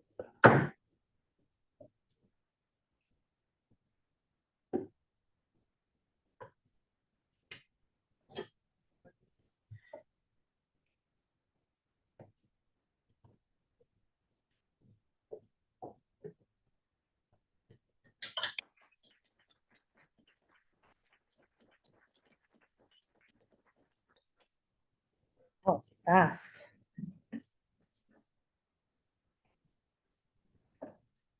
Please raise your right hand and repeat after me. I state your name. I, Madeline Estelle Camber, Do solemnly swear to defend and uphold do solemnly swear to defend and uphold the rules and regulations set forth by the Constitution the rules and regulations set forth by the Constitution of the Associated Students of Colorado State University of the Associated Students of Colorado State University, and will rightfully perform the duties of my office and will rightfully perform the duties of my office to the best of my ability. to the best of my ability. Congratulations. Thank you. point of information.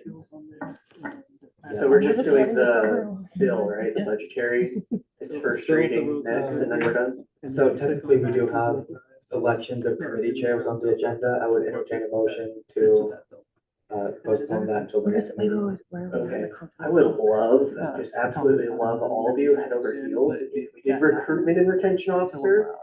Oh, yeah, that's on the agenda too. My apologies, that is on the agenda too. Yeah, the next election is the recruitment and retention officer. Do I see any nominations? This is Senator Kelly.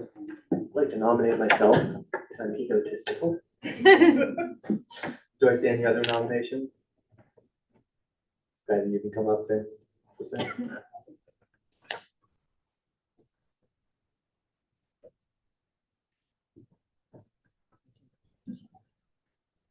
All right, what's going on, party people? I'm Graham. I am the senator for the College of Natural Sciences, the biggest college with the most seats. I believe we have 7 this year. There are 6 open. Well, it'll change next year. So yeah, I'll keep it short because I'm the only candidate. I think I'd be a good fit for this job. I did not enjoy being a chair because I just do not like leadership positions. I'm very good at being one of the guys. I'm not very good at telling people what to do. I do not like it that much unless it's to give them strikes. That I find so fun. So yeah, I think I'd be pretty good at this. I'm gonna focus on the retention part, make this a cool vibe. So yeah, I get it. We'll now begin 10 minutes of Q&A, beginning with Senator Snyder.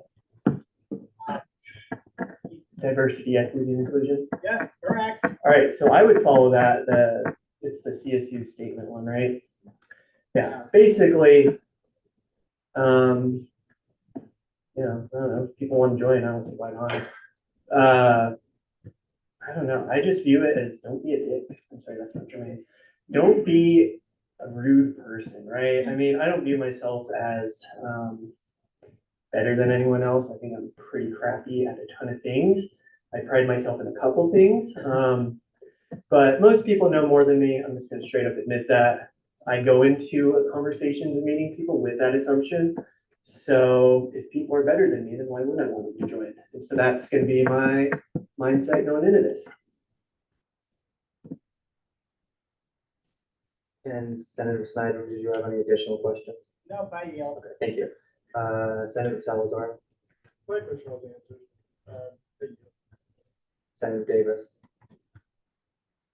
So you said you don't really like telling people what to do, but to be honest, that's kind of the role. So, what's your goal to like get people who are maybe interested in joining but don't quite know how to do it? Like, how do you plan to recruit people and also to fill the seats that aren't being filled? Like College of Natural Sciences has 6 open seats. How do you plan to fill those? Right, so for recruitment wise, and I can speak on the College of Natural Science part. I'm the president for next year. Let's go. So yeah, and we're actually having a bunch of people graduate, so it's going to be a whole recruitment fiesta. But my approach when meeting a new person that are interested in ASCSU, not just Senate, is to give them a brief overview about each branch, all the positions available and whatnot. I'm pretty comfortable with those. I can show them all the documents, right?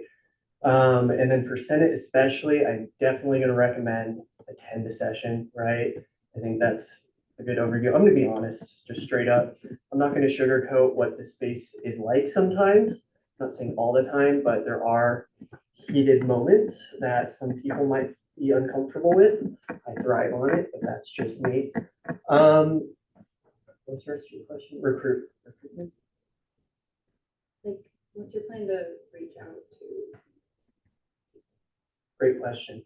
So yeah, I think there's lots of ways to reach out to people. I think one of the most effective ones is to go out and just approach them. Just approach them. I'm not one of those preachers, but tabling's a great one. We table, right, every Wednesday. Tabling's a great one. The ASCSU canopy and whatever. Flyers are a great idea. I would definitely be into flyers. I think there's a million different ways, and I'm definitely going to explore that, as I also have to do it for my own college council next year.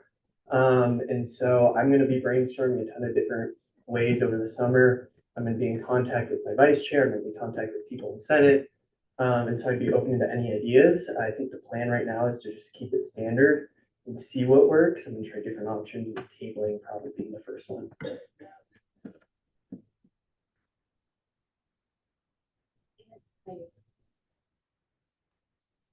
Senator Wolski. Okay, mine is a very similar question, it's just slightly different. This space is hard to sell to people. That's true. How would you sell this space to someone and get another safe center now, senator specifically? All right, so I'm not a car salesman person. I'm not going to lie to people who are interested in this space. However, I'm not just going to focus on the negatives, especially for Senate. I am going to warn them and ask them to attend a session that, hey, this space can get pretty heated. However, there are tons of amazing people in here for you to get to know. Super helpful if you're ever in trouble or need a hand writing anything. I mean, it's a great space. I've met a lot of great people, even though I don't actively try to. There's a ton of people persons in here, Enoch. So despite my best efforts, I think this space does, if you can stay for like a month, it does usually tend to stick with people. And so I am going to be focusing on retention and just trying to keep that space as positive as possible. I plan on going around a lot more and just chatting with people. So yeah, I think everyone just needs to take a breath every now and then. It's not that deep. So yeah, that's it. Cool, I yield my time. Associate Miller. I motion to exhaust the speakers list. That motion have a second? All in favor, say aye. Aye. All opposed, say nay. Any abstentions? Did you have anything else you wanted to add? Yeah. Okay. Sammy.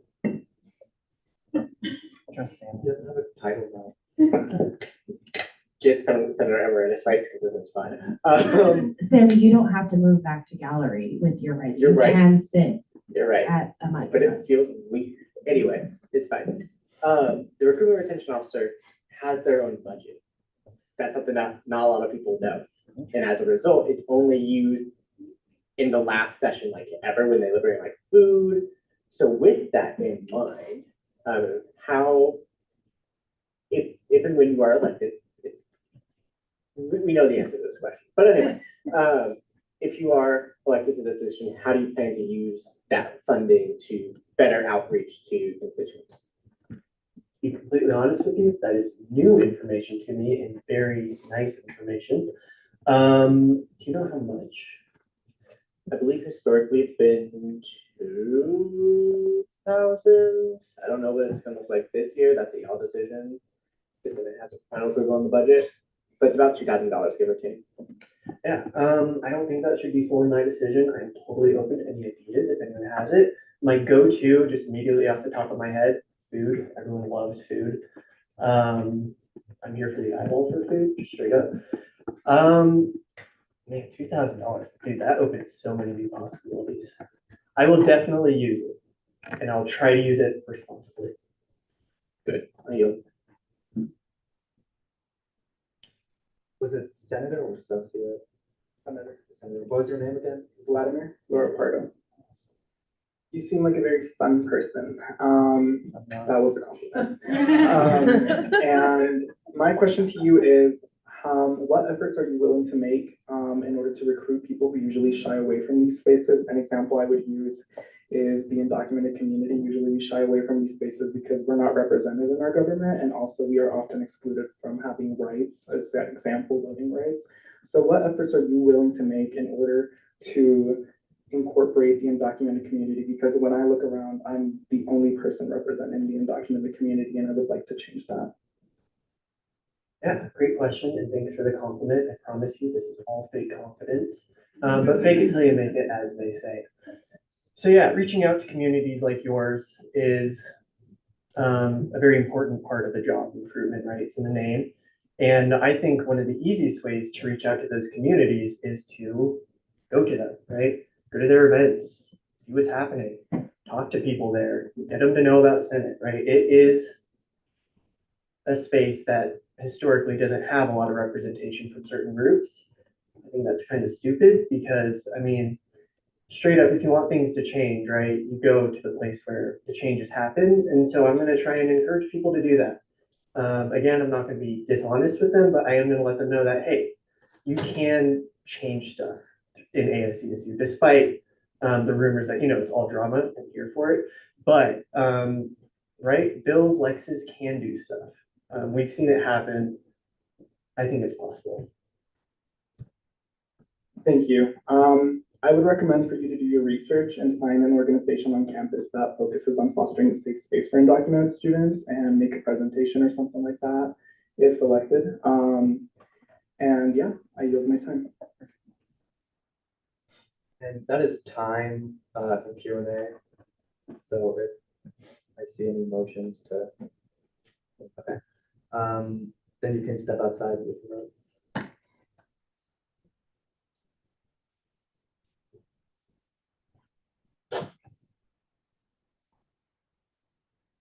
We will begin 10 minutes of discussion and debate with the first talker, Senator Davis.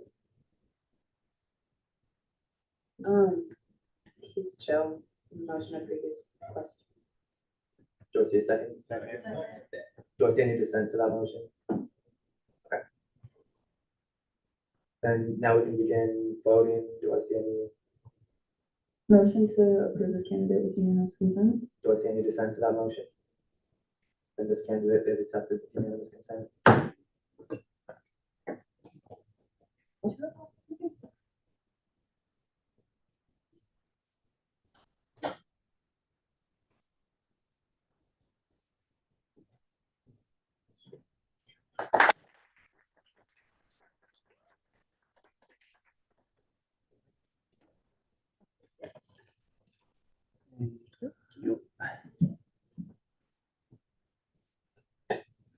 Repeat after me. I state your name. I, Graham Kelly, Do solemnly swear to defend and uphold do solemnly swear to defend and uphold the rules and regulations set forth the rules and regulations set forth by the Constitution by the Constitution of the Associated Students of Colorado State University, of the Associated Students at Colorado State University, and will rightfully perform the duties of my office and will rightfully perform the duties of my office to the best of my ability. to the best of my ability. Congratulations.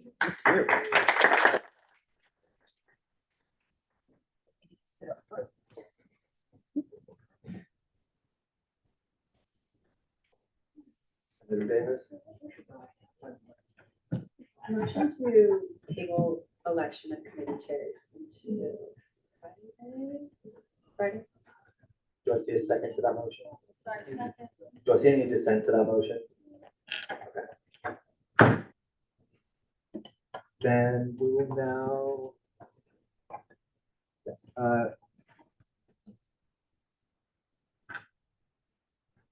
we'll now move into the caucus renewals. This should go kind of quickly.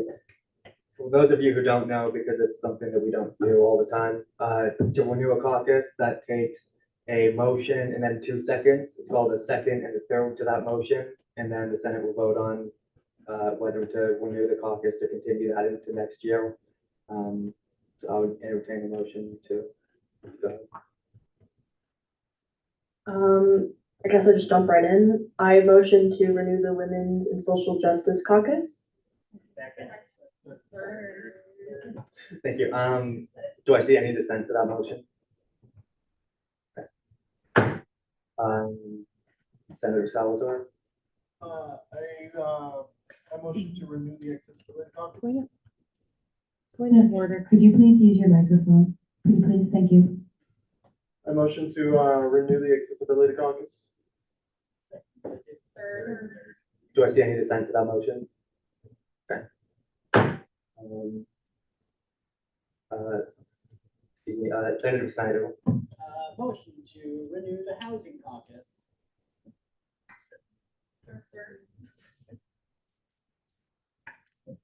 Can you please use the? Okay. Thank you.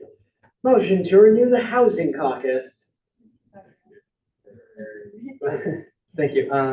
Do I see any dissent to that motion? Okay. And finally, students of the Oval Caucus, do I see a motion? Go ahead. I motion to renew the Students of the Oval Caucus. Do I see any dissent to that motion? Excellent. That was easy.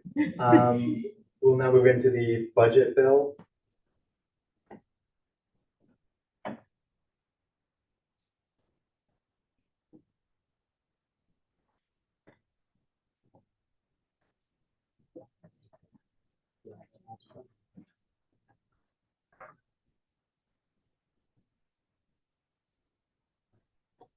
Senator Davis, or excuse me. Point of inquiry. So is this, since we don't have chairs for committees, is this going to go through committees or is this So- just? The plan with that will be to go into committee of the whole in the second session of the week. And then people can make edits to that then. Okay, so this is just like a normal first read then? Yes. Baller. Yes, Thank you. we'll I have yield. Q&A today, and then we will just hold that and plan to go into committee of the whole in a couple of days. All right. All right, fiscal year 2025 ASCSU budget. This bill seeks to allocate ASCSU student fee funds for the 2024-2025 academic year linked here. I guess I'll provide some context for some of the big ticket items in this budget. One of the things that we saw this year, specifically with BSOF, is that we ran out of money in BSOF pretty early on, just because of the magnitude of events that were being thrown on campus. And so we've heavily prioritized that. And so BSOF will be getting $175,000 to work with, so that we won't have to come back to the Senate at any point next year to ask for additional funding, as well as $25,000 for the travel grant, which is done through the BSOP board and that process. Just some additional things that are covered in this budget that weren't covered in the last budget. Funding for the lobbyists. All of that money will come from the governmental affairs portion of the budget. None of that will have to come from Senate. Senate, again, is getting allocated $100,000 to work with.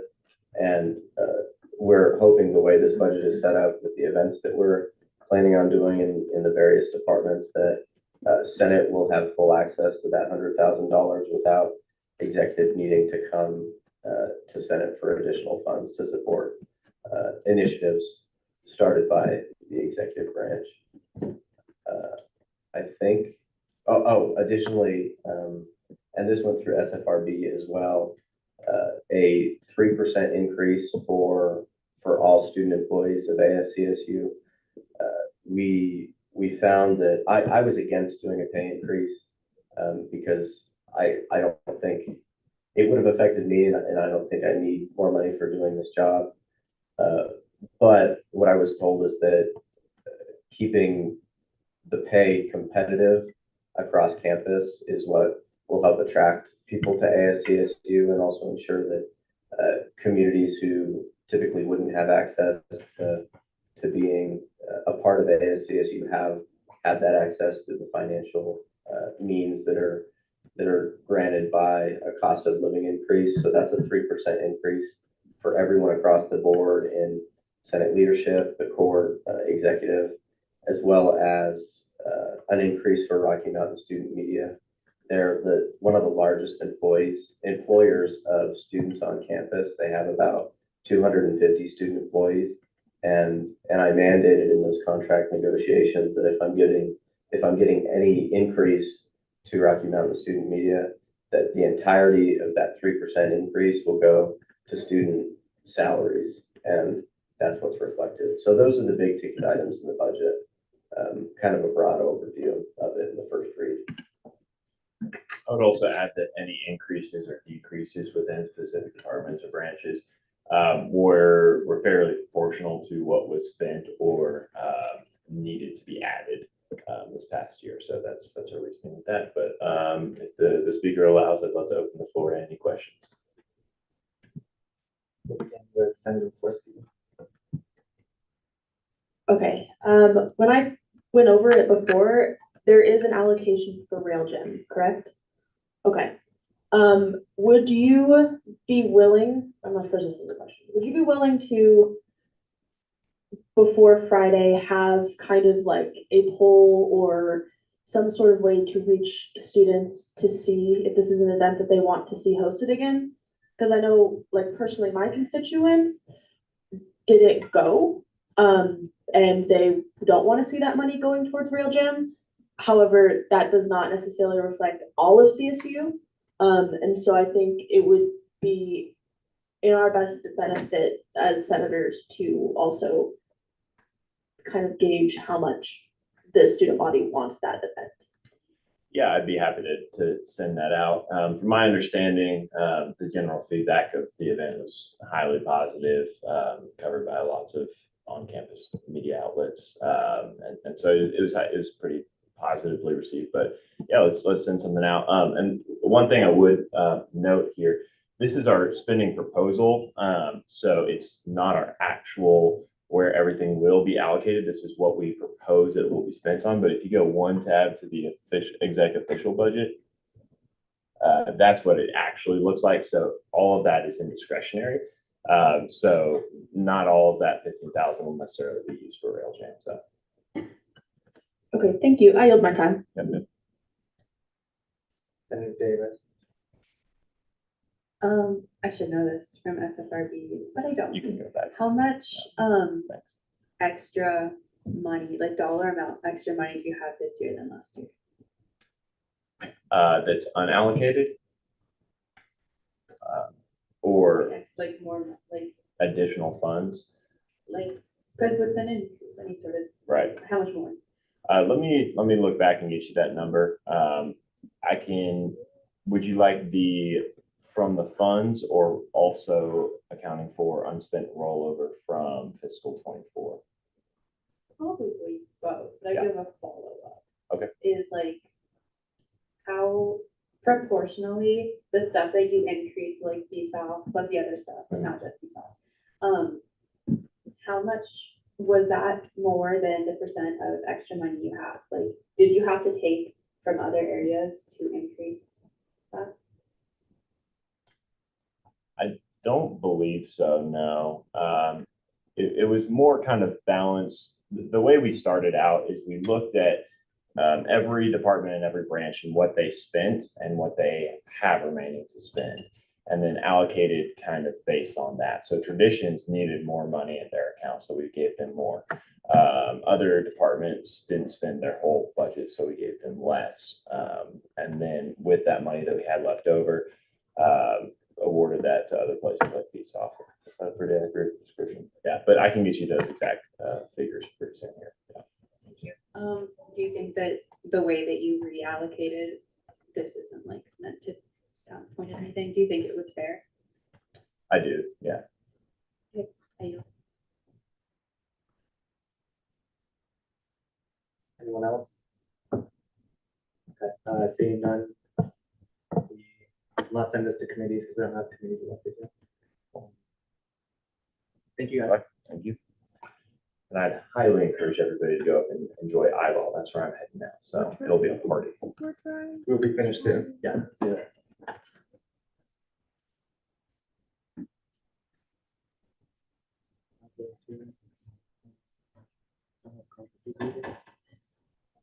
We'll now have the ending roll call. Senator will now do. Can we do beginning roll call as ending roll call and allow anyone who arrived late to just be added to the list? Do I see any dissent to that motion? Okay, now then we will do that and meeting adjourned. Go have fun at eyeball.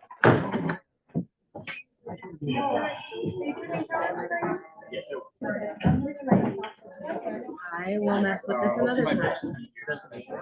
Congratulations. Yeah, you have to thank you. Absolutely. I don't have it. Yeah. Okay, I'm gonna fix this. Thank you. Oh. Hey, will you